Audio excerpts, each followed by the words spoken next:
ज्योतिष में भी हम सारे ग्रहों को इक्वली नहीं देखते हैं।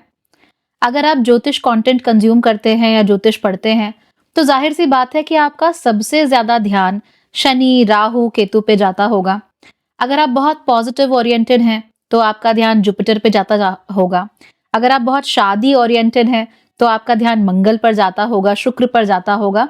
लेकिन एक ग्रह ऐसा है बेचारा जो कि हमेशा हर किसी कैलकुलेशन से छूट जाता है, लेकिन वो ग्रह हमारी जो डेली जिंदगी होती है उसे इतनी ज्यादा प्रभावित करता है कि अगर हम उसको पढ़ना भूल जाएं या फिर हम उसको कैलकुलेट करना भूल जाएं या ढंग से कैलकुलेट नहीं करें, तो फिर हम हमेशा गलत डिसीजंस ही लेंगे।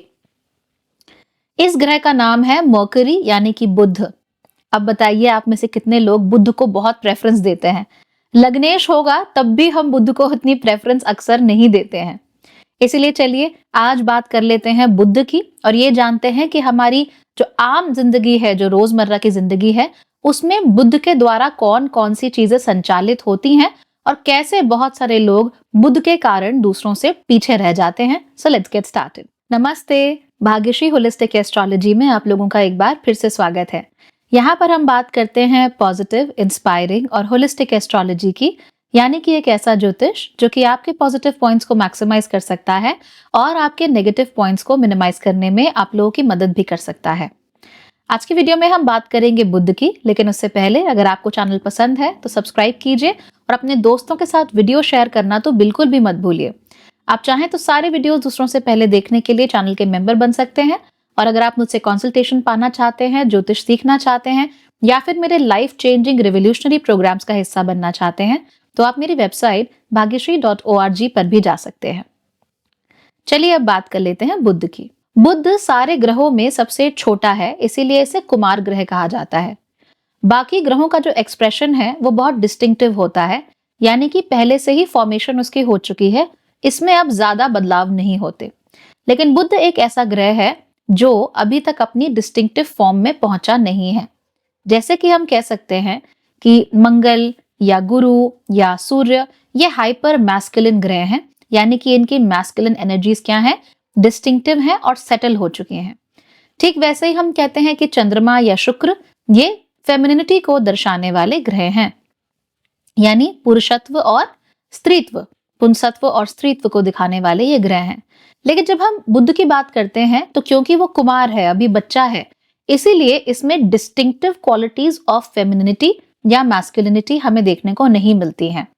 हालांकि मानते हम उसे एक छोटा बालक ही हैं, लेकिन उसके बावजूद भी जो डिस्टिंक्टिव पुंसत्व हमें मंगल में दिखता है या सूर्य में दिखता है या गुरु में दिखता है, वो यहाँ पर नहीं होता। और जो डिस्टिंक्टिव स्त्रीत्व जो कि हमें चंद्रमा में दिख जाता है या शुक्र में दिखता है, वो भी हमें यहाँ पर नहीं मिलता। तो समवेयर इन बिटवीन एक न्यूट्रलिटी सी रहती है, कहीं पे भी जा सकता है। बुध ग्रह की खास बात ये होती है कि इसको कुंडली में पढ़ना इतना आसान होता नहीं है जितना हम समझ लेते हैं। आप में से बहुत सारे लोग मेरे स्टूडेंट्स हैं, मेरे साथ ज्योतिष सीख रहे हैं लाइव क्लासेस में भी और Bhagyashree holistic astrology learning module में भी। वहां पर आप लोग ऑलरेडी ये बात समझ चुके हैं कि बुध एक ऐसा ग्रह है जो हमारे डेली जीवन में होने वाली बहुत सारी चीजों को कंट्रोल करता है, और ये ग्रह छोटे छोटे इतने सारे बदलाव लेकर आता है जिससे कि किसी का पूरा जीवन ही पलट जाए, पूरा जीवन ही बदल जाए। दूसरी बात यह है कि इस ग्रह के ऊपर दूसरे ग्रहों का प्रभाव बहुत आसानी से पड़ जाता है। तो कोई ग्रह इससे 1 डिग्री की दूरी पे है या 5 डिग्री की दूरी पर है, उसी में आपको बदलाव नजर आ जाएगा। कोई ग्रह बुध को डायरेक्टली देख रहा है, 7वीं दृष्टि से देख रहा है या तीसरी, 5वीं, 9वीं दृष्टि से देख रहा है, वहीं पर डिफरेंसेस यहाँ पर आ जाएंगे। दृष्टि कितनी स्ट्रांग है उसके डिफरेंसेस आ जाएंगे।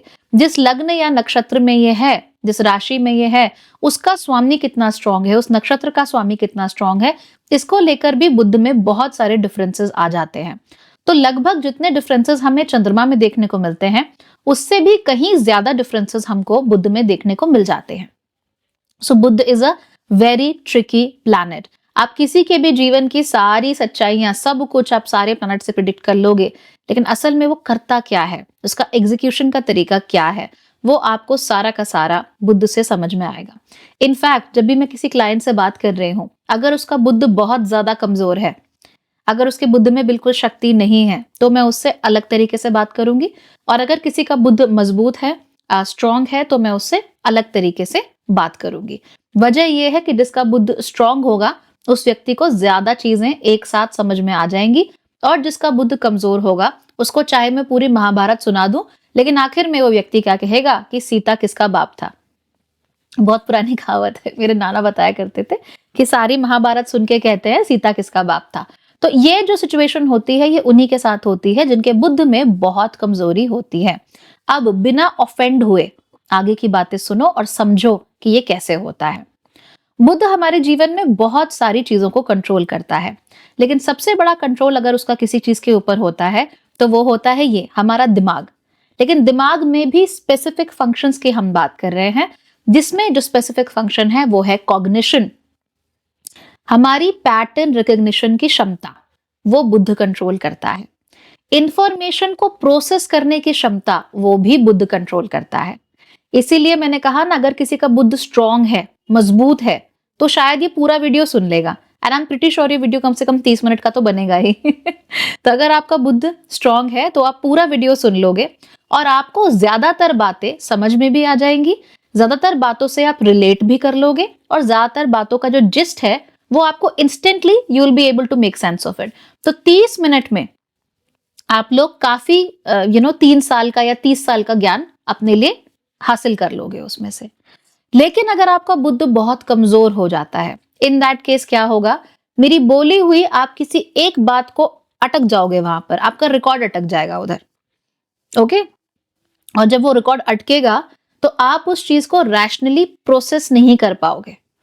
क्योंकि आप उसको रैशनली प्रोसेस नहीं कर पाओगे इसलिए आप उसको लेकर इमोशनल हो जाओगे, और जैसे ही आप इमोशनल हो जाओगे वैसे ही बाकी की जो बातें चल रही है वो गई तेल लेने। आप उस एक चीज पे अटक के रह जाओगे, या फिर इतनी लंबी बातचीत में से कोई एक चीज ही निकाल पाओगे, ज्यादा नहीं निकाल पाओगे। ठीक, तो वो क्यों है? Because of mercury, because of Buddha. अगर ऐसा है कि आपका बुद्ध बहुत ज्यादा अच्छा नहीं है, but it's not that bad, तो फिर प्रोसेसिंग की जो स्पीड है वो स्लो हो जाती है। यानी कि आप समझोगे तो सही, मैं जो बोल रही हूं आपको समझ में तो आएगा, लेकिन आपको वीडियो रोक रोक कर देखना पड़ेगा।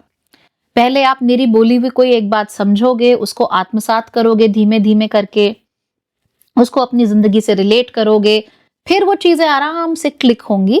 फिर क्लिक होने के बाद then maybe you will move to the next thing.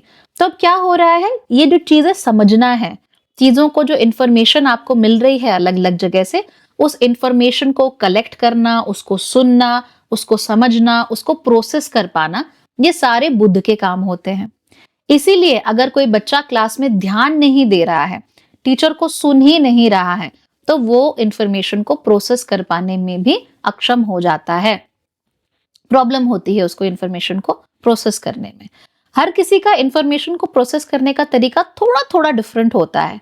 जैसे कि किताब में पढ़ के शायद इतना समझ में नहीं आता जितना पिक्चर देख के समझ में आता है, लेकिन ये जो डिफरेंस होता है बहुत माइन्यूट होता है।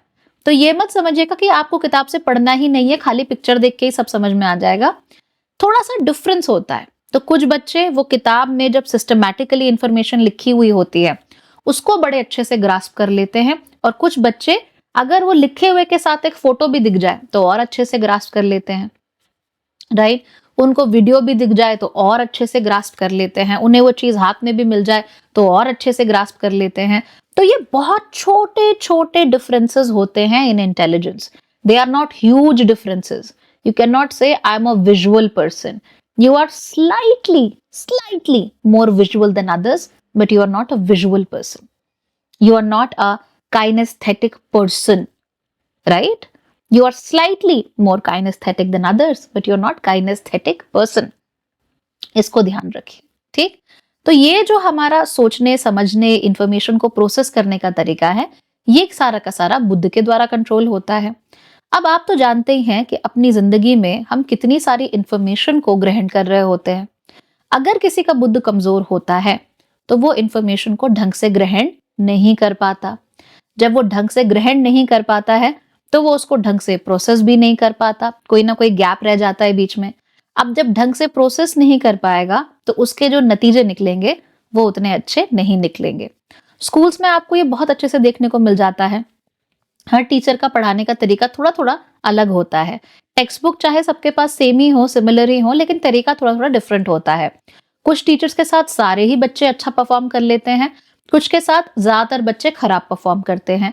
ये जो डिफरेंसेस आते हैं, ये होता है cognitive difference because of mercury. और ये जो डिफरेंस है, इसकी वजह से बच्चों की परफॉर्मेंस में बहुत फर्क पड़ता है। ओके, जैसे कि अगर कोई बच्चा ढंग से नहीं सुन रहा तो कैसे उसको विजुअलाइज करेगा, कैसे प्रॉब्लम समझेगा, फिर जो वो लिखेगा वो भी आधा अधूरा लिखेगा, क्योंकि उसका वो कॉन्सेप्ट ही समझ में नहीं आया। समझ में क्यों नहीं आया? क्योंकि ढंग से उसको सुन ही नहीं पाया, उसे प्रोसेस ही नहीं कर पाया। तो अगर मान लीजिए कोई टीचर बहुत तेज तेज बोलती है, जल्दी जल्दी चैप्टर खत्म करा देती है, तो इस बच्चे को समझ में नहीं आएगा। क्यों? क्योंकि उसकी प्रोसेसिंग स्पीड दूसरों से थोड़ी सी कम है, राइट? वो थोड़ा धीमे सीखता है उन चीजों को। And I have worked with dyslexic children also. I have worked with children who have ADHD. One of my old teachers had a school जहाँ पे स्पेशल एजुकेशन वाले किड्स को बुलाया जाता था. Few of them were ADHD, few of them, most of them were actually dyslexic. और कुछ बच्चे ऐसे भी थे जो कि एक्चुअली किसी स्पेक्ट्रम में नहीं आते थे, but they were just slower. They are not exactly dyslexic, they are just slower. तो वहां पर पढ़ा करते थे. And I worked with them when I was about 19-20 years of age. तो मुझे जो चीज समझ में आई वो ये है कि ज्यादातर बच्चे अगर ढंग से सिखाया जाए तो सीख जाते हैं. Most children will learn. However, उनकी प्रोसेसिंग की स्पीड में डिफरेंसेस होते हैं. और क्योंकि प्रोसेसिंग की स्पीड में डिफरेंसेस होते हैं, इसीलिए किस चीज को वो किस हद तक सीख पाते हैं, इसमें भी डिफरेंस होता है.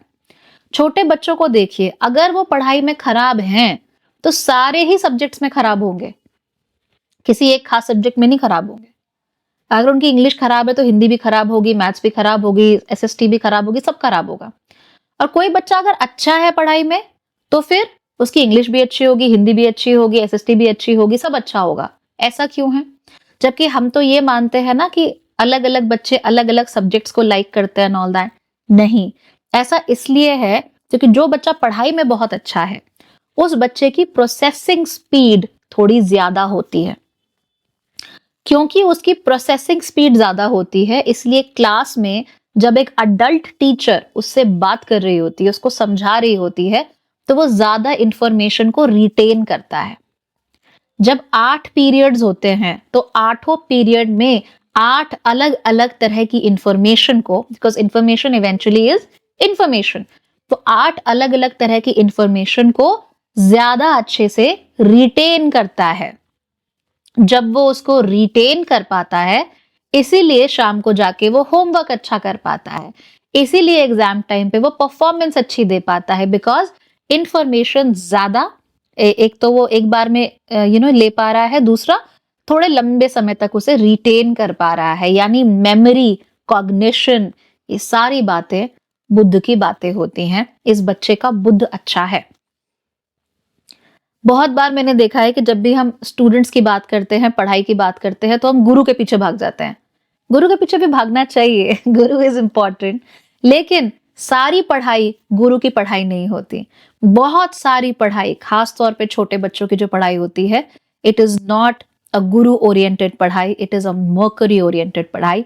और जो बच्चा जितना ज्यादा अच्छे से इंफॉर्मेशन को रिटेन करेगा, उतना ही अच्छा वो ओवरऑल परफॉर्मेंस अपनी देगा.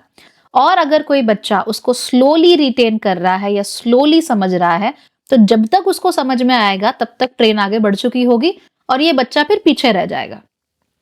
एक बार अगर ये इसने पीछे रहना शुरू कर दिया, फिर ये कंटिन्यूअसली पीछे रहता चला जाएगा, बिकॉज ट्रेन बहुत आगे जा चुकी होती है और पेरेंट्स और टीचर ये मान चुके होते हैं कि ये बच्चा is they can not work on this child. आप इस बच्चे के ऊपर काम कर ही नहीं सकते, बिकॉज इसे कुछ समझ में ही नहीं आ रहा. बात समझ में आने की है ही नहीं, इट्स जस्ट दैट तो बच्चे की जो कैपेसिटी है एक बार की, वो रिलेटिवली कम है टू बिगिन विद. शुरुआत में वो कम है, तो हमें धीमे धीमे करके उस रिटेंशन कैपेसिटी के ऊपर काम करना है.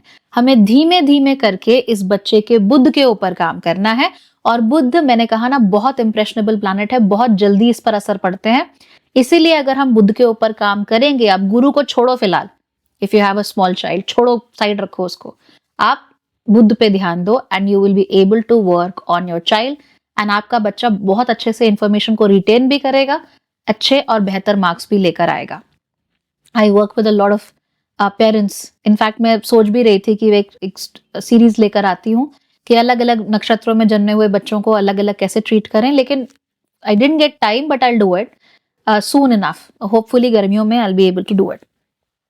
तो इस बात का बहुत अच्छे से आप लोग ख्याल रखना कि अलग अलग बच्चों की वो रिटेंशन कैपेसिटी अलग अलग होती है। उसके बाद जब हम हायर स्टडीज की तरफ जाते हैं, तब जाके इंटरेस्ट मैटर करने लगता है, तब जाके हमारे लर्निंग स्टाइल्स मैटर करने लगते हैं। थोड़ा बहुत, not much, interest and learning styles तब मैटर करते हैं। अगर आप लोग बहुत ज्यादा इंफॉर्मेशन के साथ काम नहीं कर सकते तो आप वकील नहीं बन सकते।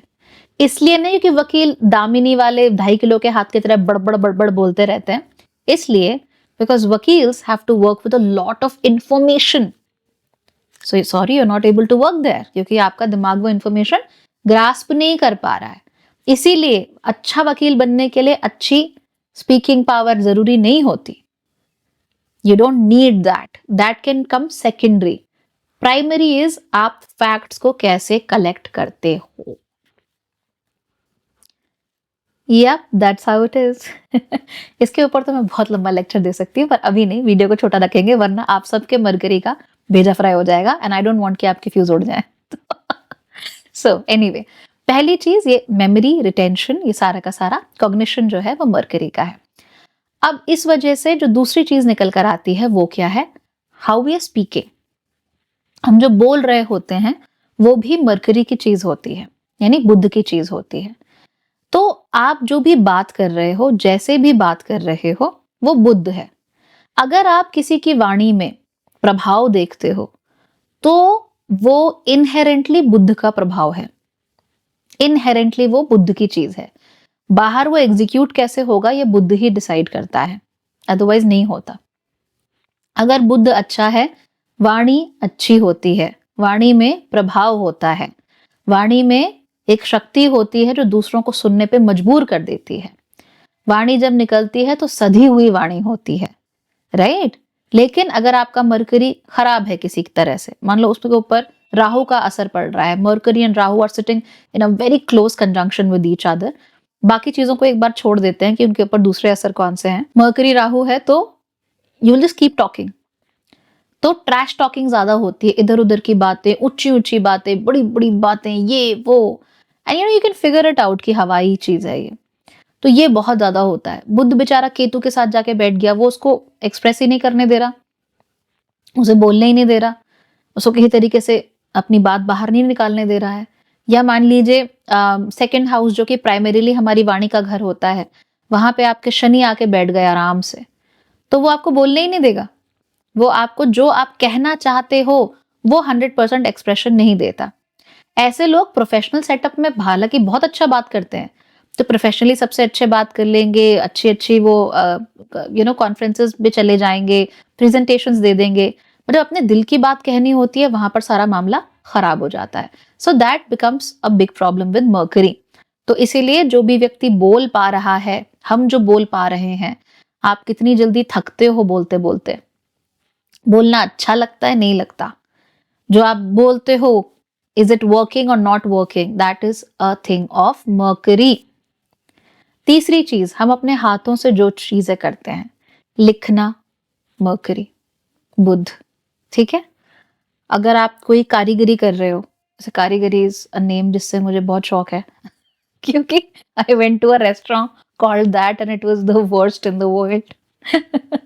एनीवे, सो जो हम हाथों से कारीगरी कर रहे हैं, मान लो नक्काशी हो रही है या लकड़ी का काम हो रहा है या और चीजें हो रही हैं इस तरह की, where the hands are primary, however you are able to work with your hands is primary. तो आप पेंटर हो, you can not be a good painter without a great Mercury, right. You can not be a good writer without Mercury supporting you. तो वो बहुत अच्छी चीज होती है, बहुत अच्छे से काम करती है, ये भी मर्करी की चीजें होती हैं। और ये आपको सबसे ज्यादा स्कूली बच्चों में देखने को मिलती है, क्योंकि बोलना, सुनना, समझना ऑन अ डेली बेसिस और डेली बेसिस पे लिखना, मरकरी यानी बुध की ये तीनों ही चीजें स्कूल के बच्चों में सबसे ज्यादा रिफ्लेक्ट होती हैं। और मरकरी अपने आप में ही कुमार ग्रह है, तो इसी एज ग्रुप को रिप्रेजेंट करता है। इसीलिए अगर आपका बच्चा नहीं पढ़ पा रहा, ढंग से आगे कुछ कर नहीं पा रहा, it is mostly because of how their Mercury is performing. कई बार ऐसा भी होता है कि मरकरी अच्छा नहीं होता कोई खास, लेकिन बच्चा जो है वो सही टीचर्स यानी गुरु यानी जुपिटर के टच में आता है, और उनके टच में आने के थ्रू वो चीजों को समझ जाता है, चीजों को सीख जाता है। या फिर मरकरी अच्छा नहीं है, इंट्रोवर्टेड है, मान लो रेट्रोग्रेडिंग मरकरी है, लेकिन उसको गाइडेंस अच्छी मिलती है, उसको टूल्स अच्छे मिलते हैं, उसको सीखने समझने का तरीका अच्छा दिया जाता है, उसको डिसीजन मेकिंग अच्छी दी जाती है, तो वहां पे ये व्यक्ति अच्छे से परफॉर्म कर लेता है। कई बार ऐसे भी होता है कि कुंडली में तो मरकरी आपका बहुत अच्छा है, लेकिन आपके आसपास का माहौल, आपके गुरु वो अच्छे नहीं होते, और फिर ऐसा व्यक्ति बहुत अच्छा बुध होने के बावजूद भी कहीं पहुंच नहीं पाता। So Budh is a very tricky planet to work with. सबसे इंपॉर्टेंट चीज जो बुध के साथ हमें देखनी है वो ये है कि आपकी डिसीजन मेकिंग पावर, कोई भी निर्णय लेने की जब क्षमता की बात होती है तो वो सारे निर्णय आपके बुध के कारण ही आते हैं। क्यों? क्योंकि बुध ही इंफॉर्मेशन को प्रोसेस करेगा। तो मान लीजिए कि मुझे किसी रेस्टोरेंट में जाना है, एक है इंडियन रेस्टोरेंट जो पंजाबी खाना बनाता है, और एक है चाइनीज रेस्टोरेंट जहां का मुझे टिबेटन खाना बड़ा पसंद है। वहां पे बहुत अच्छा वैसे तो चाइनीज रेस्टोरेंट है बट टिबेटन खाना बहुत अच्छा मिलता है वहां पे। How will I make that decision? कैसे? मेरे पास कुछ इंफॉर्मेशन होनी चाहिए ना। पहली बात तो इंफॉर्मेशन ये है कि एक चाइनीज है जहां का टिबेटन खाना मुझे बहुत पसंद है, और दूसरा इंडियन रेस्टोरेंट है जहां का पंजाबी खाना मुझे बहुत पसंद है। तो अब दूसरी इंफॉर्मेशन क्या हो सकती है? Which do I like more? Maybe I like Tibetan food more. Okay. Information number 3, आज मेरा मूड क्या है? Maybe I like the Punjabi thing, आज मेरा मूड पंजाबी खाना खाने का है। All right, so we have information, पर डिसीजन तो हुआ नहीं। अब हमें चाहिए और इंफॉर्मेशन। कौन सा इस समय पर सस्ता है या महंगा है, मेरी पॉकेट को सूट करता है। सो लेट्स अज्यूम कि टिबेटन वाला बहुत महंगा है और जो पंजाबी वाला है वो एक एक्सपेंसिव नहीं है, it's an average restaurant where I can easily eat whatever I want. All right, is this a big factor? Yes. So I go to the Punjabi restaurant. मेरा मन भी था पंजाबी खाने का और मेरी पॉकेट के लिए भी वो अफोर्डेबल है, तो मैंने डिसीजन ले लिया। एक दूसरा डिसीजन भी हो सकता है कि यार ठीक है थोड़ा एक्सपेंसिव है, but you know what, I love that food. और वेडनेसडे के दिन वहां पे स्पेशल भी चलता है जहां पे वो बहुत अच्छे मोमो देते हैं, I am like wow, I want those momos. तो अब क्या है, ये भी एक डिसीजन है। इनमें से सही कौन सा है, गलत कौन सा है, दैट डज नॉट मैटर, लेकिन आप में डिसीजन लेने की क्षमता है या नहीं है, दैट मैटर्स। ओके, तो डिसीजन लेने की क्षमता है, हाँ बिल्कुल है। लेकिन अब आप कहो क्या लूं, क्या खाऊं, आई डोंट नो, क्या करें क्या करें क्या करें, और आपने सामने वाले पे छोड़ दिया, तो आपने डिसीजन मेकिंग अपनी कम कर दी। एंड याद रखिए, बुद्ध के साथ जब तक बुद्ध रूल्स एंड रेगुलेशंस में चलता है तब तक बुद्ध की डिसीजन मेकिंग पावर बहुत अच्छी होती है। जैसे ही हम उसे खुले आसमान में छोड़ देते हैं, वहां पर जाकर बुद्ध परेशान हो जाता है। और इसीलिए बहुत सारे लोगों को लगता है that they have great decision making ability, but they actually don't. क्यों? पेरेंट्स होते हैं बहुत सारे, हमने दुनिया देखी है, हमें पता है कैसे होता है।